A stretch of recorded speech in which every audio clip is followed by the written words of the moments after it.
Hey everyone, welcome to Fight Talk Podcast with your boy, the What's Next Kid here. I am here with Vito Antuofermo. Did I pronounce that right? Right.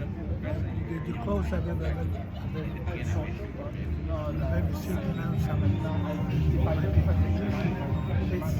It's pronounced Antuofermo. It's the closest but I've it's got a few letters complicated. I got it, guys. Well, anyways, tell me about the event here today, Friends of the Champ. This is great. There should be a lot more things like this happening with boxing. This happens like once a year, maybe a couple times a year. Now with this, but maybe somebody else. I'm sure, boxing is the ultimate sport. You really think about it. Take football, baseball, basketball. Boxing is the ultimate. So there should be more things to do with boxing. Well, what do you think about boxing and where it's at today? Back in your day, to today. Well, again, my days, for some reason, the more we go on, the more people, kids, they don't go into boxing. Even before my time, even back then, the old people used to say, boxing's not the same in the 60s or the 40s. I came up in the 70s. Even back then, some of the old people, some of the old boxers that I used to meet, used to tell me that boxing was much better in the 60s and the 50s. Of course, the 40s and the 50s was the ultimate boxing. But I still think that someday boxing's going to be again the ultimate sport. That's why I'm so interested to still watch boxing, and I still train myself.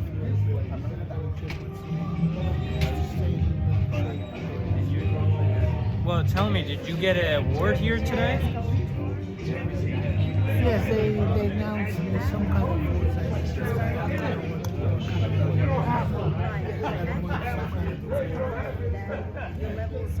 Hey! Go! I'm gonna put this in the car. Okay, so yeah, yo, Danny's here. Danny, is that Danny? Is that showed up? Going back to my own country, won the Italian championship, won the European championship, and won the title championship all in a year. And I defended over here a couple times, and showing up, and for an Englishman, how they've done that. They brought two judges from England to judge the fight. That's how it is in the championship. Alan Minter from England. Too bad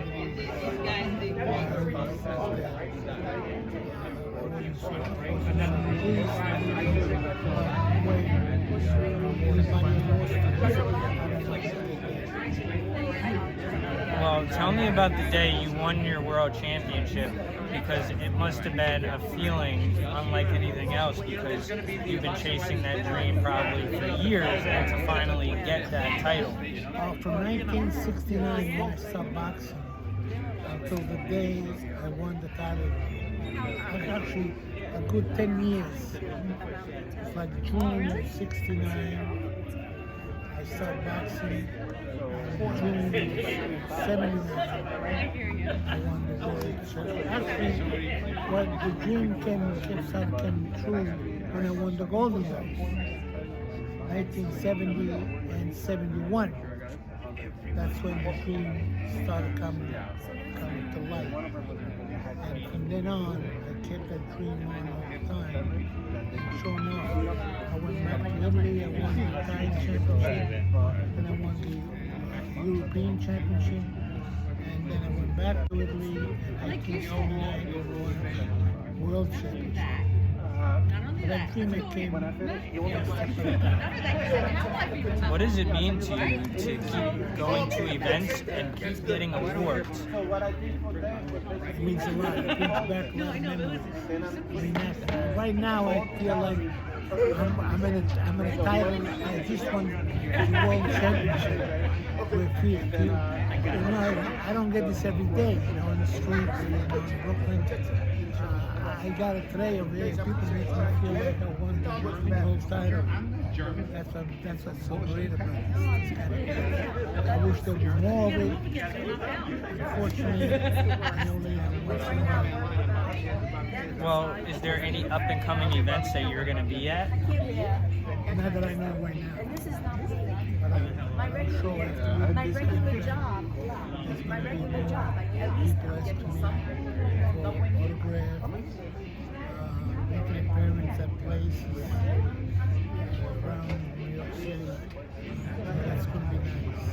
Just by winning this kind of event, it makes me feel it brings back that kind of feeling all over again. Now, in your boxing career, who was the toughest opponent you shared the ring with? Who gave you the toughest fight?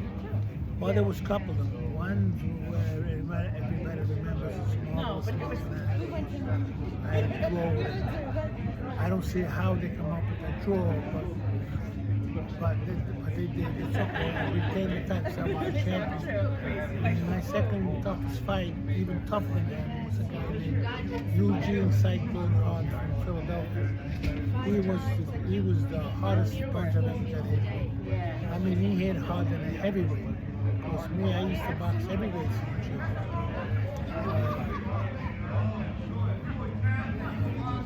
This guy, Eugene Cyclone Hart, I like to mention his name. He's from Philadelphia. He's doing great. He's got a business there. He's doing great. He was one of my toughest fights I had. I went 7 rounds and knocked him out in the 7th round because he ran out of gas. He was my toughest, the hardest punch I've ever got hit. Well, give me a little bit more details about the event here today, Friends of the Champ, so we can promote it a little bit more and hopefully see this event more and more and more. Well, I wish there was more things like this happening around the city, around the world. Well, this is what brings boxing now. People get interested more in boxing. But it doesn't happen. I mean, you look at football, you look at baseball, every day there's always something going on in this kind of sport. Just say it happens maybe once, twice a year. I wish there was more things like this happening. More people do. This is nice though, because a lot of people showed up. I hope people get more interested in this. And I hope it happens more fun. It gives me the chance to meet a lot of great people that I met today. Well, tell me, right, let's go back. Tell me about your role that you had in The Sopranos. That must have been nice for you to get in there. Well, that was part of, I guess, I mean, I wasn't looking to, there's a lot of good actors that they were looking for that kind of part, to be in that kind of part. All the actors, they were asking me, how'd you get into the part? And I got into the part. So Get that second one.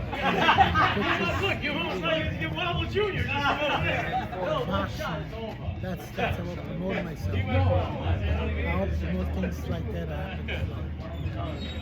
I did The Godfather, Goodfellas, and The Sopranos. It all comes from boxing. And I hope more things can happen. Now, how did boxing make you as a person that you are now? Because obviously, you're a very nice guy. Well, I think I'm a nice guy naturally. Boxing, well, no, boxing, it makes me known to the world. I love people the way they treat me. They think I'm some kind of a person, which I'm just a normal kind of person. I love what people like yourself make me feel. boxing is all about. Well, you know, it was nice to have the pleasure of talking with a legend like you today.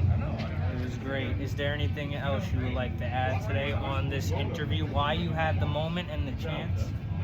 Thank you. A moment is that I wish things more like this happen. So this happens a couple times. No, maybe 3-4 times. Even though I belong to a club called the club that actually that promote this event, the World Boxing The World Boxing Association? No, it's the World Boxing Veteran Boxing Association. Okay. That's who promotes this thing. So that's what does.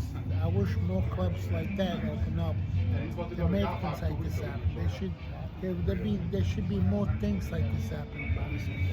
I mean, you look at football, basketball. Every week, it's always something happens with that. Now with boxing, this happens maybe once, twice a year.